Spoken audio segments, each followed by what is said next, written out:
எந்த கொம்பனும் குறை சொல்ல முடியாத ஆட்சி. அப்பாவின் ஆட்சி எவ்வளவு நல்லா இருக்கு தெரியுமா? அப்பாவின் ஆட்சியை பற்றி தவறா சொல்வதற்கு ஏதாவது இருக்கா? யார் சாமி நீங்க எல்லாம், எங்க இருந்து வரீங்க? இல்ல நான் தெரியாம கேக்குறேன், உங்களுக்கு எல்லாம் மனசாட்சின்னு ஒண்ணு இருக்கா? உங்க ஆட்சியில சட்ட ஒழுங்கு சந்தி சிரிச்சுக்கிட்டு இருக்கு. கடந்த 10 நாள்ல, வெறும் 10 நாள்ல உங்க ஆட்சியில கண்ணுக்கு தெரிந்த குற்றங்களை பத்தி நான் சொல்லவா?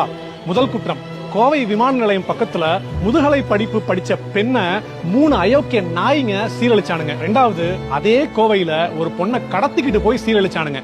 3வது, ராஜபாளையம் பக்கத்துல இந்து அறநிலைத்துறைக்கு சொந்தமான நாச்சடை தவிர்த்தரளிய சுவாமி கோயில்ல 2 பேத்த மனசாட்சியே இல்லாம வெட்டி கொன்னு போட்டுட்டு அங்க இருக்க நகைகளையும் பணத்தையும் திருடிட்டு போயிருக்கானுங்க.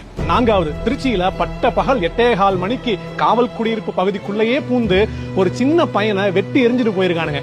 5வது, விழுப்புரம்ல ஒரு காவலர் 17 வயசு பொண்ணுக்கு பாலியல் தொந்தரவு கொடுத்திருக்கான். 6வது, சென்னை அடையாறுல தூய்மை பணியாளர் ஒருத்தவங்க பணியில ஈடுபட்டு இருந்த பொழுது அவங்களுக்கு பாலியல் தொல்லை கொடுத்திருக்கு ஒரு நாய். மேலே சொன்ன குற்றங்கள் எல்லாமே வெறும் 10 நாளைக்கான டேட்டா மட்டும்தான். இன்னும் எத்தனை குற்றங்கள் பயத்தினாலையும் சமரசத்தினாலையும் மேல்மட்ட அரசியல்வாதிகளின் அழுத்தத்தினாலையும் வெளிவராமல் இருக்கும் தெரியுமா?